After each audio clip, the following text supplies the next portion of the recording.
कहानी शुरू होती है एक ट्राइब यानी कबीले को दिखाते हुए। ये लोग स्नो माउंटेन्स पर रहते थे और जंगली हाथियों का शिकार किया करते थे। वो जंगली हाथी पहाड़ों पर काफी कम आया करते थे और सम टाइम तो वो बिल्कुल भी नहीं आया करते थे, जिसकी वजह से इन कबीले वालों को भूखा मरना पड़ता था। और इस बात को लेकर सब कबीले वाले काफी अपसेट होते हैं। वहाँ पर एक सीनियर लेडी होती है और सब कबीले वाले उसे माँ कहते हैं। माँ के पास ये एबिलिटी थी कि वो सॉल से बातें किया करती थी। असल में उन्हें एक लड़की मिलती है। इस लड़की का नाम एवरेट होता है और कबीले का एक लड़का जिसका नाम डिले होता है। डिले एवरेट को काफी लाइक करने लग गया था। डिले के फादर के पास एक व्हाइट रॉड भी था, क्योंकि जब भी वो लोग शिकार पर जाया करते थे सबसे पहले वो ही शिकार किया करते थे। डिले के फादर डिसाइड करते हैं कि वो एक जर्नी पर जाएंगे। फिर एक रात वो अपने फ्रेंड को कहते हैं कि मुझे जाना पड़ेगा, लेकिन तुम मुझसे प्रॉमिस करो कि इस बारे में कोई भी बात तुम किसी को नहीं बताओगे और ना ही ये रीजन बताओगे कि मैं यहाँ से क्यों गया हूँ। वो अपना व्हाइट रोड अपने फ्रेंड को देकर वहाँ से निकल जाते हैं। डिले के फादर के जाने के बाद सब लोग डिले को काफी परेशान करने लगे थे कि तुम्हारे फादर भाग गए हैं, क्योंकि सब समझ रहे थे कि उसके फादर डर कर भाग गए हैं, मगर रियलिटी कुछ और ही थी जो कोई भी नहीं जानता था सिवाय उनके फ्रेंड के। एवरेट और डिले दोनों को तो काफी अकेला फील करते हैं और उन्हें किसी के सहारे की जरूरत होती है, तो उन दोनों की फ्रेंडशिप हो जाती है। टाइम गुजरने के साथ साथ वो एक दूसरे को पसंद करने लगे थे। काफी साल गुजर चुके थे।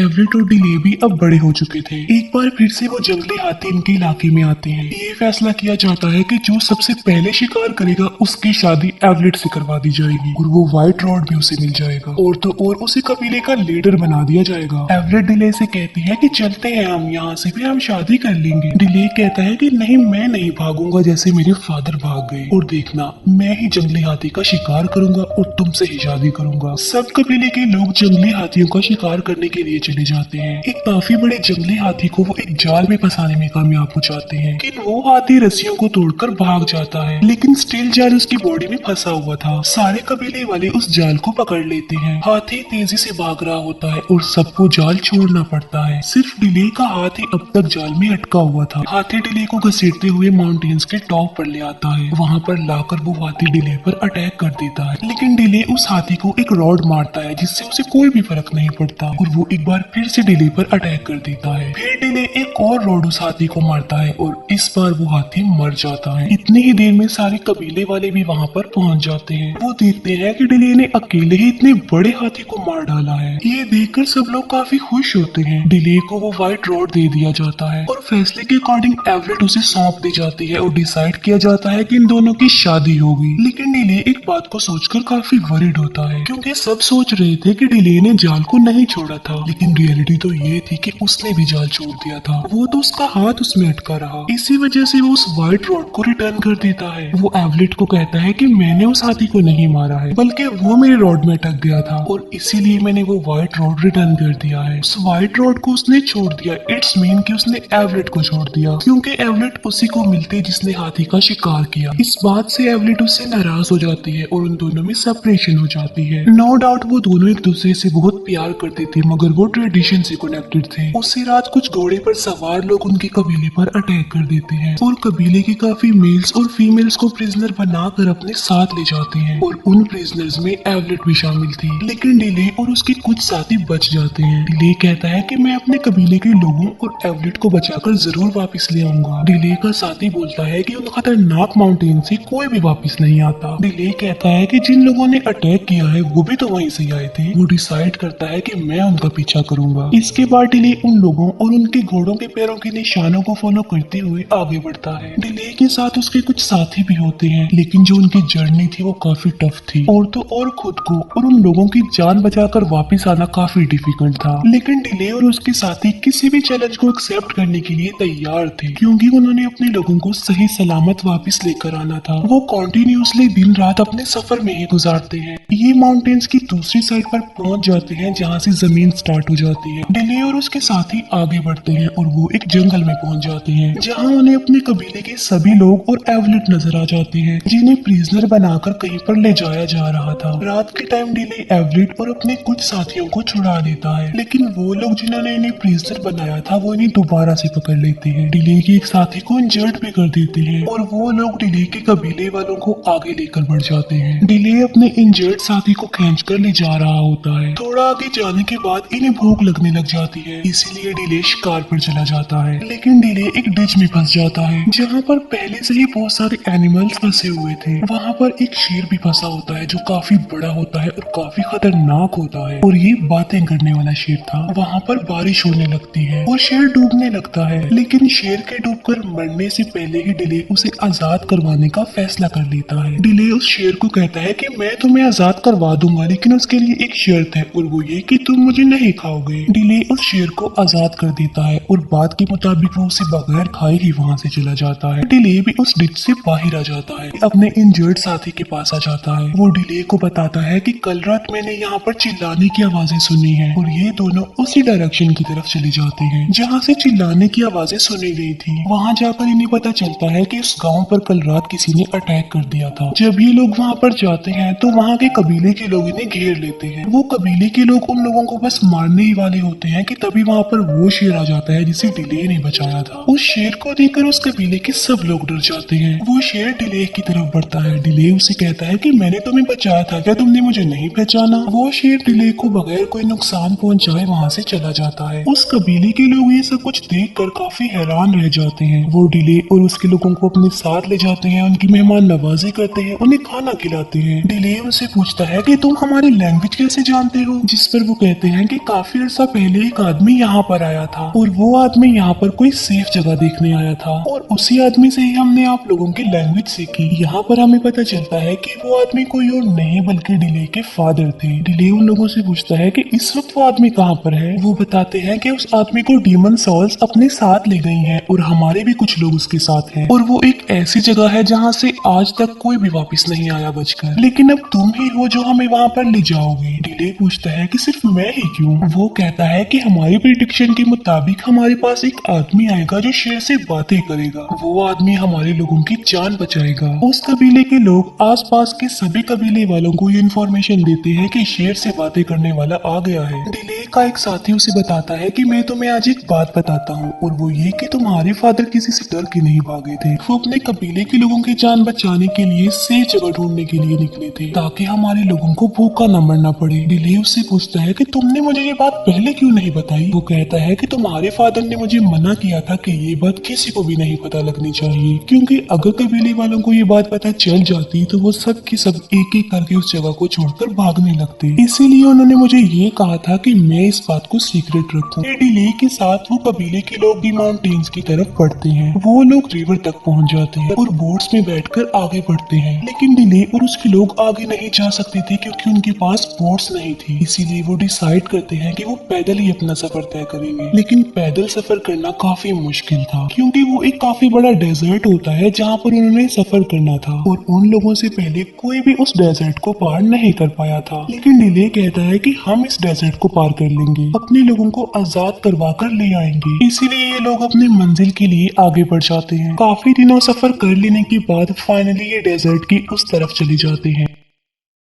ये देखते हैं कि वहाँ पर काफी बड़े बड़े पिरामिड्स बनाए जा रहे हैं। लोगों को गुलाम बनाकर यहाँ लाने का मकसद ये है ताकि उनसे काम लिया जा सके पिरामिड्स बनाने में। वहाँ पर उन लोगों की तादाद भी बहुत ज्यादा होती है और उनके गुलामों की तादाद उनसे ज्यादा होती है। ये लोग अपने लीडर को गॉड कहते हैं। ये लोग अपने बारे में कहते हैं कि ये लोग आसमान से उड़कर आए हैं। उनका गॉड कभी भी उनके सामने अपना फेस रिवील नहीं करता, बल्कि वो हमेशा पर्दों में रहता है। इनका गॉड बस अपने लोगों को ऑर्डर्स देता है। उन ऑर्डर्स में एक ये भी कि इन गुलामों से जल्दी काम करवाओ। डिले और दूसरे कबीले का सरदार जो कि डिले का साथ देने के लिए यहाँ पर आया था, ये दोनों मिलकर गुलामों के टेंट में चले जाते हैं। इन लोगों के सामने एक आदमी को लाया जाता है जो कि ब्लाइंड था। वो आदमी डिले को बताता है कि 3 में से सिर्फ एक गॉड ही जिंदा रह गया है। डिले पूछता है कि उसे कैसे मारा जा सकता है। वो कहता है कि गॉड डरता है एक ऐसे इंसान से जिसकी बॉडी पर एक खास किस्म की निशानी होगी और वो निशानी ऐसी है जैसे आसमान पर दिखने वाले विजिबल निशान होते हैं। प्रेडिक्शन के मुताबिक वो आदमी सब कबीले वालों को, सब गुलामों को बचाएगा। डिले से पूछा जाता है कि क्या तुम्हारी बॉडी पर ऐसा कोई निशान है? इस बात का डिले कोई आंसर नहीं करता। डिले को यहाँ पर ये भी पता चल जाता है कि उसके फादर की डेथ हो गई है और उन लोगों ने ही उन्हें मारा है जो उसके कबीले वालों को गुलाम बनाकर यहाँ पर लेकर आ गए हैं। इसके बाद डिले और उसका साथी अपने लोगों के पास आ जाते हैं, लेकिन वो कुछ लोगों की नजरों में आ चुके थे और उन लोगों के बीच में फाइट हो जाती है। इस फाइट में डिले का साथी मारा जाता है। मरने से पहले वो डिले के फादर का व्हाइट रॉड डिले को दे देता है और अब डिले सबका रेवेंज लेना चाहता है। वो सब लोगों की जान बचाना चाहता है, उन्हें आजाद करवाना चाहता है। कुछ लोग देखते हैं कि एवरेट के हाथ पर चोट के निशान हैं और ये निशान बिल्कुल वही आसमान पर दिखने वाले विजिबल निशानों की तरह थे। यानी प्रेडिक्शन के मुताबिक वो निशानी एवरेट में पाई गई। उन निशानों को देखकर सब लोग काफी डर जाते हैं। एवरेट को वो लोग अपने गॉड के पास लेकर जाते हैं, क्योंकि जिसके हाथ पर भी वो निशान होंगे वो लोगों को बचाएगा, उन्हें आजाद करवाएगा। वहाँ के लोग अपने गॉड को बताते हैं कि यहाँ पर एक शिकारी भी आ रहा है इसके पीछे। सुबह को डिले और उसके लोग अपने लोगों के पास जाने के लिए मजदूर बन जाते हैं। डिले के लोग जंग का ऐलान कर देते हैं। वहीं पर जंगली हाथी भी होते हैं जो इधर उधर भागने लगते हैं और वहाँ पर हलचल मच जाती है। गॉड बोलता है कि एवरेट को बाहर ले जाओ, अगर इसके बावजूद भी वो लेबर ना रुके तो बेशक एवरेट को मार डालना। ऐसा ही किया जाता है और एवरेट को बाहर ले जाया जाता है,